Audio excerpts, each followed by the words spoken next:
রমজানের আগমনী আলো নিয়ে ইসলামী সুন্দর গল্প।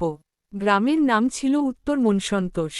ছোট্ট এক শান্ত গ্রাম, মসজিদের আজান শুনলেই মনে হতো যেন আকাশ থেকে রহমত নেমে আসছে। গ্রামের এক কিশোর ছিল, সালমান। নামাজ পড়ত, কিন্তু শুধু জুমা আর মাঝে মাঝে। রোজা রাখত, কিন্তু কষ্ট হলেই অজুহাত বানাত। একদিন শাবান মাসের শেষ বিকেল, মসজিদের ইমাম সাহেব ঘোষণা দিলেন, ভাইয়েরা, রমজান দরজায় কড়া নাড়ছে, যে প্রস্তুতি নেবে সে লাভবান হবে, আর যে অবহেলা করবে সে আফসোস করবে। এই কথা সালমানের হৃদয় লাগল। সেদিন রাতে সে তার দাদুর কাছে গেল। দাদু, রমজান কি শুধু না খেয়ে থাকার মাস? দাদু মুচকি হেসে বললেন, না বাবা, রমজান হলো আল্লাহর সাথে সম্পর্ক ঠিক করার মাস। যেমন অতিথি আসার আগে ঘর পরিষ্কার করো, তেমনি রমজানের আগে হৃদয় পরিষ্কার করতে হয়। সালমান অবাক, হৃদয় পরিষ্কার মানে?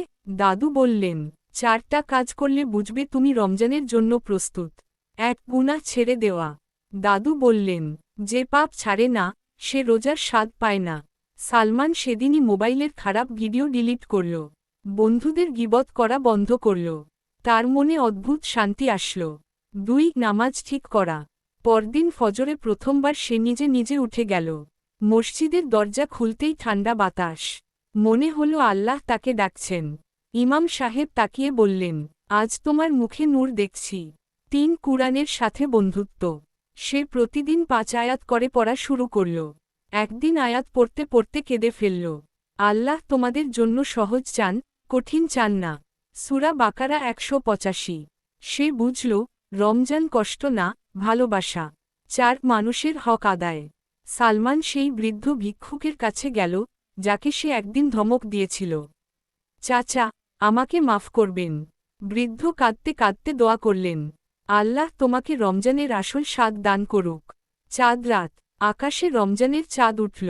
পুরো গ্রাম তাকবীরে মুখর, আল্লাহু আকবর, আল্লাহু আকবর। সালমানের চোখে পানি। সে দাদুকে বলল, আজ মনে হচ্ছে আল্লাহ আমার জন্য রমজান পাঠিয়েছেন। দাদু বললেন, না বাবা, আল্লাহ প্রতি বছর রমজান পাঠান, কিন্তু সবাই রমজান পায় না। যারা প্রস্তুতি নেয় তারাই পায়।